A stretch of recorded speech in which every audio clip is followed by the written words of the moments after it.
Many people are stepping through life believing that their story will always hold them back in some way. And I can totally relate because I have been there too, believe me.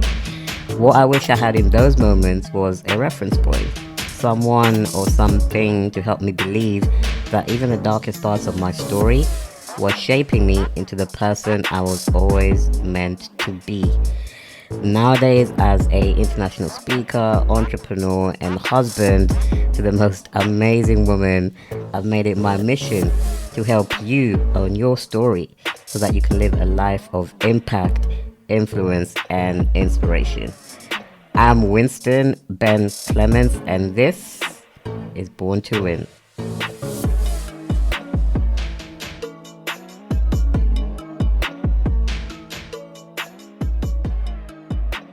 Welcome back to another episode of Born to Win, and I just hope it's been a really good start to the week.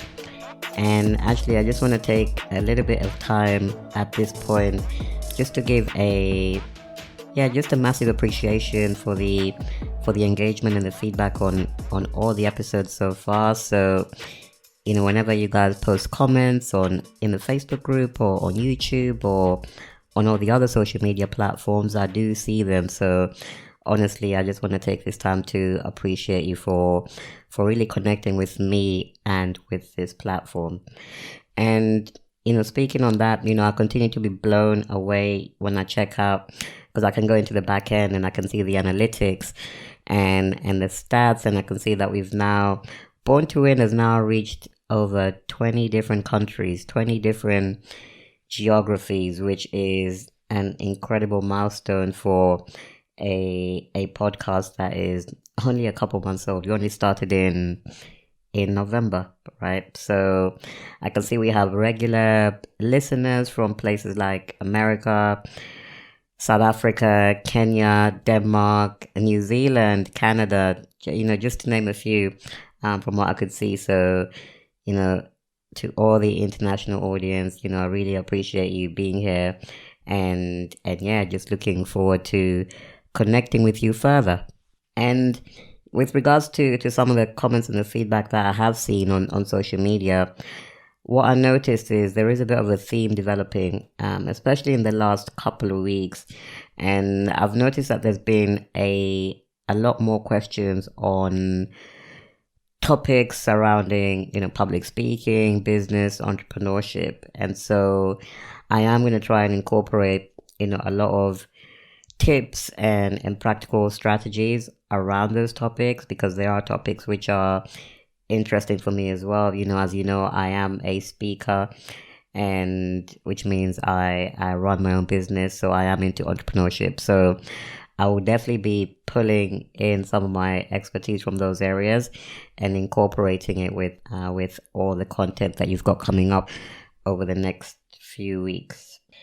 And today I really wanted to explore a topic today that can be a little bit controversial at times. And maybe the best way for me to begin to tackle it is, as usual, with a story, because that's what this platform is all about. It's about stories. And actually, if I take it back to episode 3, so if you haven't listened to episode 3, then definitely check it out, because in that episode I shared a little bit about how I made the transition from being in a full-time corporate job, working in IT, to becoming a international speaker, working with some of the world's biggest brands, doing TED Talks, working for companies like Google, Nationwide Bank, the NHS, and many others. Some really great opportunities that I've been blessed to experience in such a short space of time. But if I kind of rewind, if I take it back a few years ago when I was getting started with speaking, I remember I would literally write to different companies, to different, event organizers, and I would pitch myself to speak at their events. So I knew I wanted to speak. I knew that speaking was what I was called to do. I was called to inspire. I was called to motivate. I was called to educate and share my experience and expertise, right?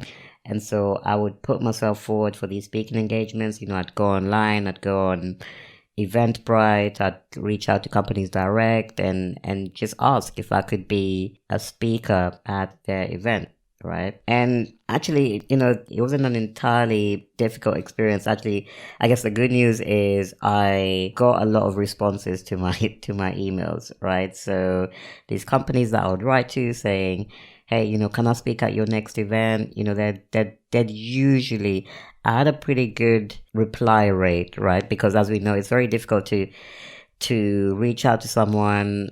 A cold reach out has a very low percentage typically of getting a response, but I believe I was having a higher than average response because I was getting quite a good number of responses back, good number of emails from people who are interested in having me over to speak. So that was the good news, right? But the bad news is that these people who are reaching back out to me saying, hey, yeah, we're interested in having you speak.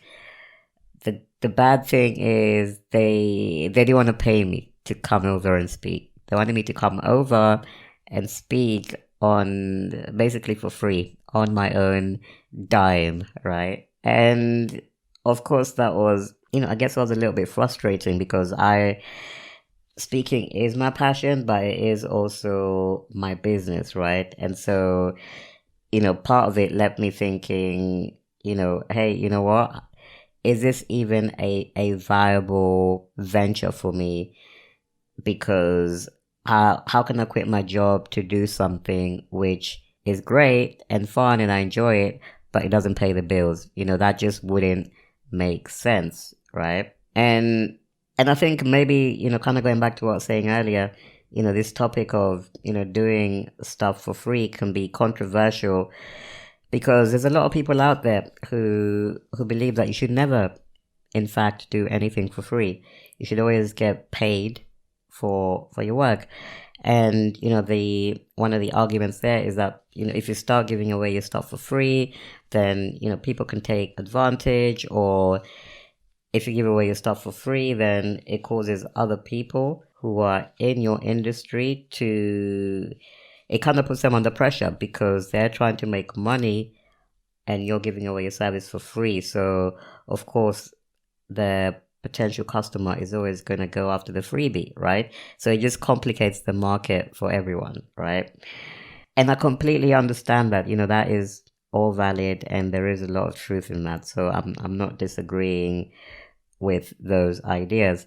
But I guess, maybe the angle that I want to take today is that, over time, I did notice that as I began to understand the game a little bit better, I started to see that there was some value in doing stuff for free, right? In doing stuff for free. And I think this is the angle that I want to share with you today, right?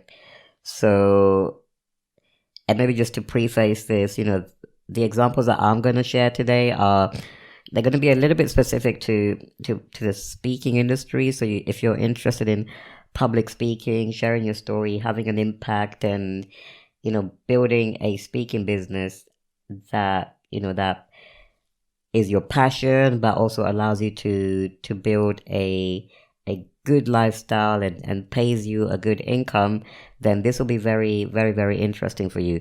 But, if you're not a speaker, if speaking is not your particular business, I am also going to try to extend the examples to cover other industries as well, whether you're self-employed or even in a job. Okay, so let's just get into the meat of the content. I think what I'm going to do is share 4 tips as to how you can leverage this free exposure to kind of boost and to grow your business, particularly speaking business.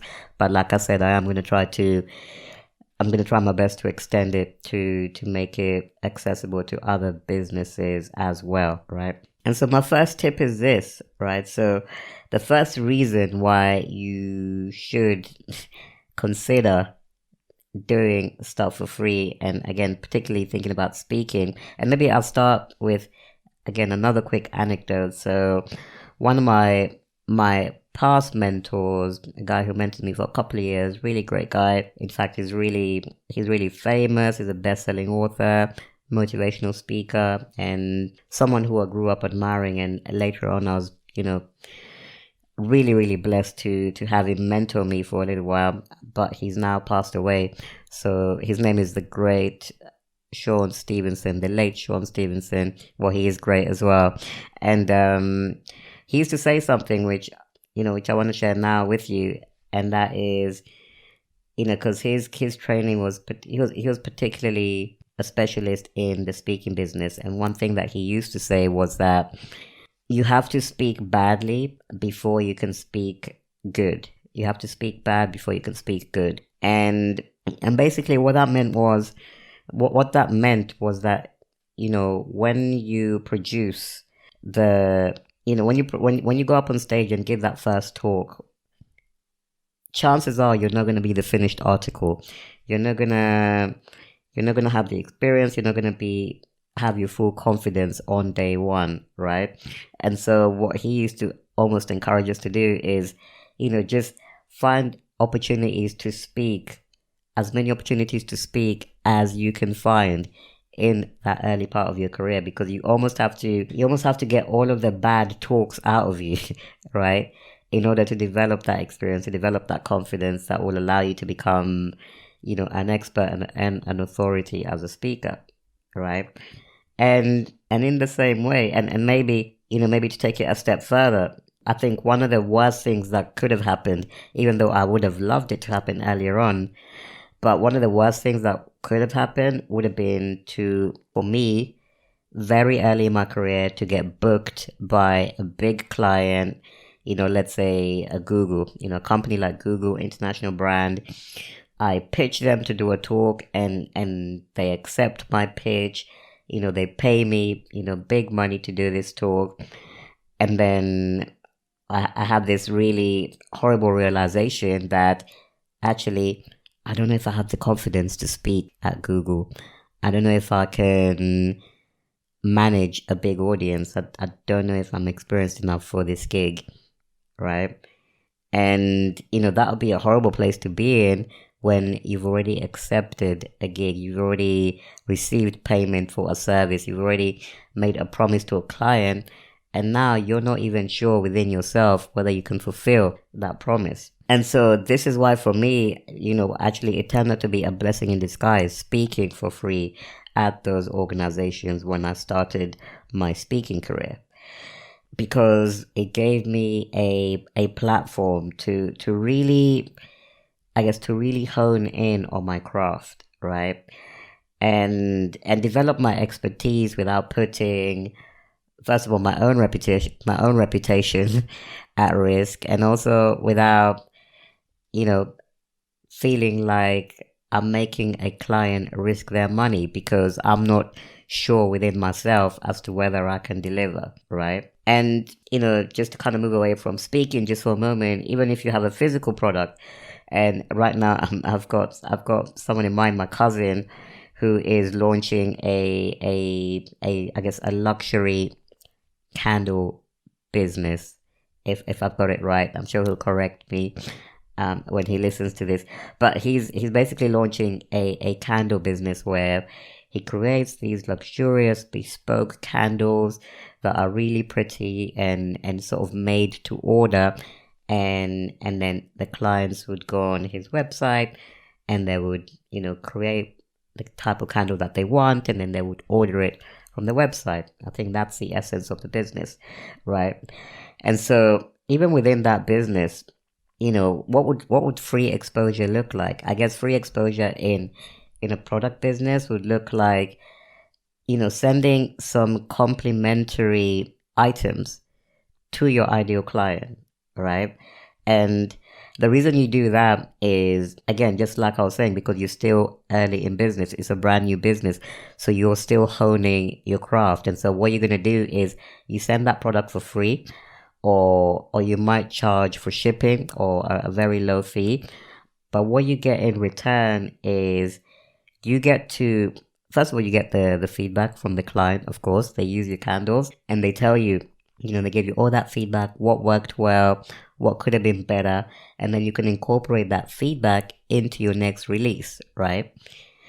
And then the other thing that you get as well is you get to test I guess you can call it end to end. You get to test the end to end process.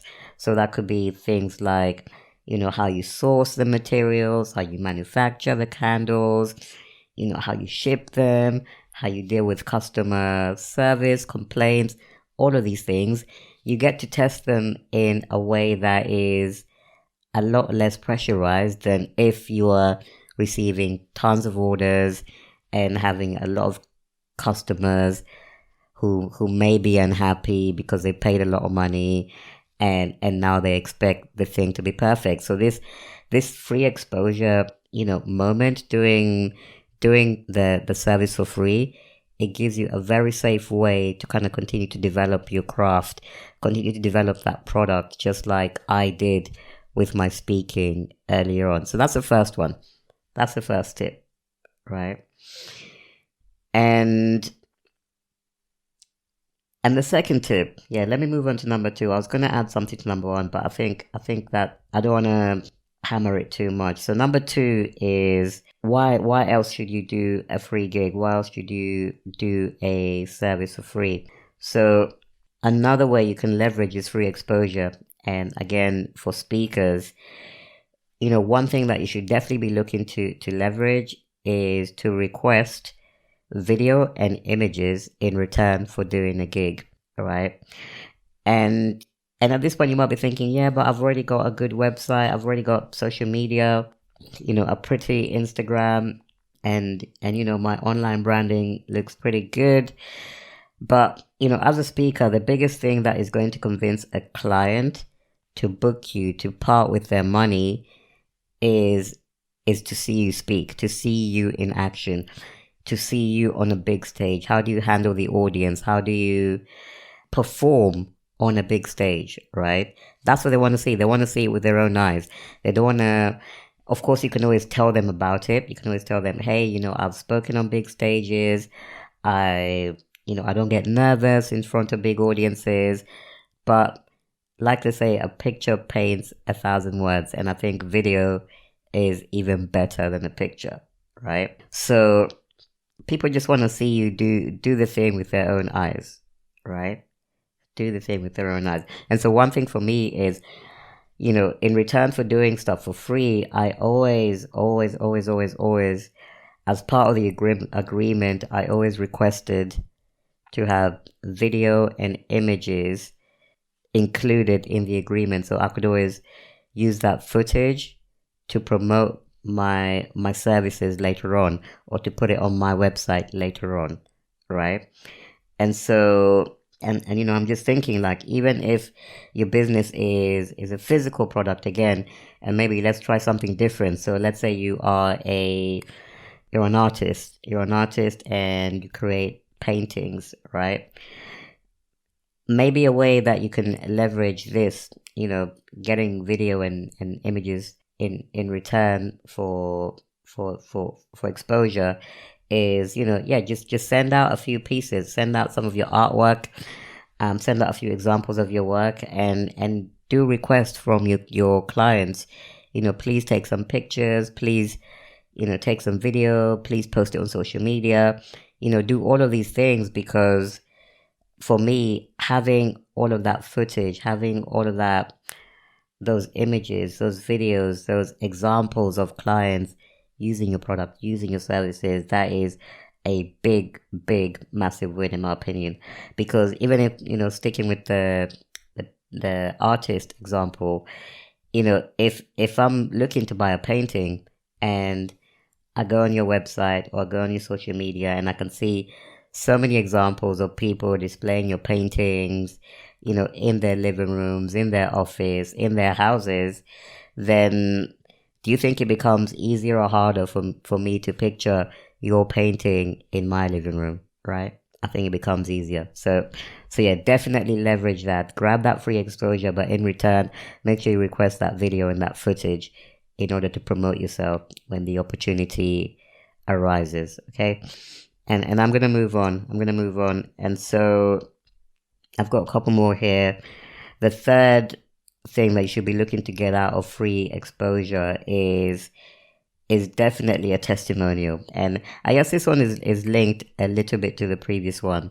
So it is making sure that you're gathering, testimonials, gathering feedback when clients are saying wonderful things about your service and your product. Make sure that all of that is captured, because again, this is evidence. This is all building a strong case and a strong credibility and reputation for the service that you have to offer. And, again, going back to my own start into speaking as a career, every time I spoke and I did a good job, I always made sure to grab a testimonial.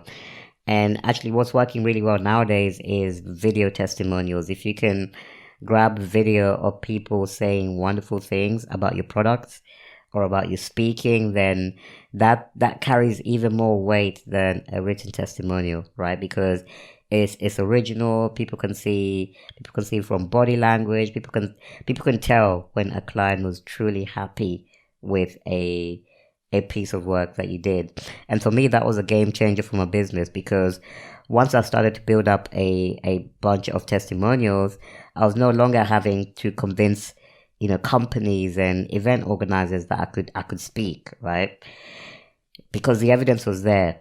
I've got these testimonials of people saying great things about my speaking.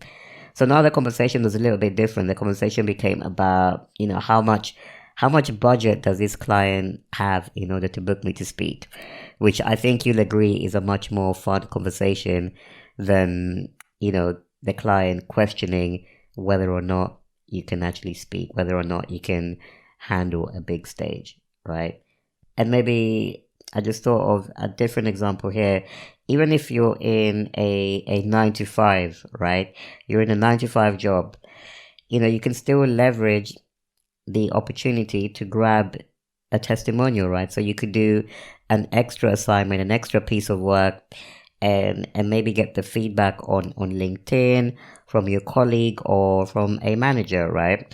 And as you start to, again, build up these testimonials on LinkedIn, then of course that puts you in a really strong position. It makes your CV much stronger, so that if you do ever decide to move on, or if you ever decide to explore new opportunities, then you've got a really good collection of evidence in addition to your CV that will make it stand out from all the other CVs. Because as we know, the job market can be extremely noisy at most times, right?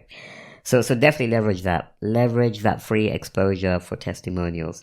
And then the last one, and this one I'll keep quite brief, but the fourth thing that you could definitely experience and leverage from that free exposure, from doing that free gig or offering that free service is just, it allows you to access a new audience. It allows you to connect with new people. And actually that's been one of the biggest things that's changed in my life over the last few years, since I became a speaker, since I started going to events and having a more public platform, right?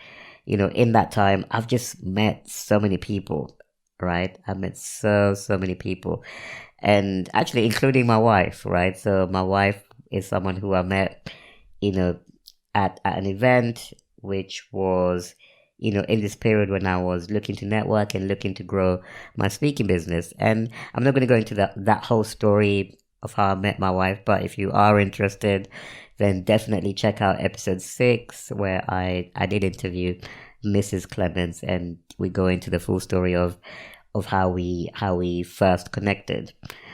But I guess what I'm sharing here is very, very similar to networking. So you can leverage this free exposure for networking, because when you start putting yourself out there, whether it is online or in person, people just start to get to know who you are, right? And they start to understand better what you have to offer. Because let's say we meet at an event, or or we grab a coffee sometime, and you tell me that you have a passion for baking, right? Then the chances are I might think of you, in a few months' time, when I have a birthday, or when someone has a birthday, or when a friend is getting married, because you mentioned to me that you are a baker, you like making cakes, right?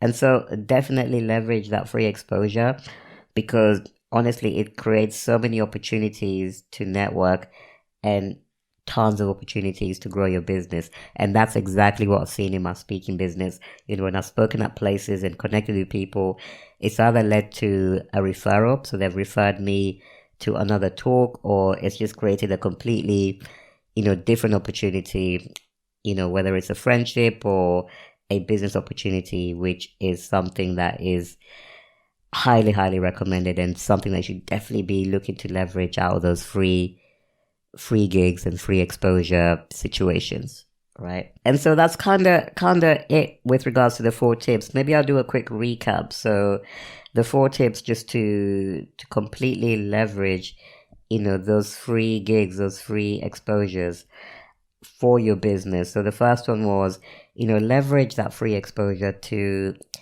fine tune your craft, right? So remember what I said earlier about my speaking. You've got to speak badly before you can speak well. So I use the opportunity to speak on a lot of stages for free in order to improve my craft, right? And you can use it to gain experience and improve your confidence before you take on, clients, before you try and deliver, your product when there's a lot more pressure and people are paying for that service, right? The second tip was, leverage that free exposure to get video and photos, right? Again, as a speaker, people don't book you on what you say you can do.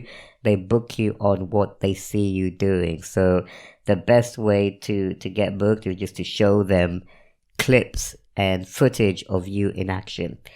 And again, I believe this is transferable to pretty much any industry, right? If you're able to demonstrate your product in action, whether it's via a demo or a video or images of that product, then that definitely puts you in a far better position to really maximize on that free gig, that free opportunity. And the third one, it was around testimonials. So make sure you grab those testimonials. Make sure you grab, that positive feedback, people who have booked you, and use that to build credibility. Use that to showcase your authority, and put it on your website, because again, all of this stacks up to become evidence that convinces your client that you are the right person to speak at their event, the right person to deliver that product or service to them, right? And the last one here was the one around networking. So use that free opportunity to network, to connect with a new audience. Take the time to just be intentional around connecting with people. So for me, because my work is so public, I get to meet so many people, through speaking on stage or speaking virtually. I get to connect with a bunch of people and start to build relationships with them that more often than not, lead to further opportunities for my business. But even if you're not doing a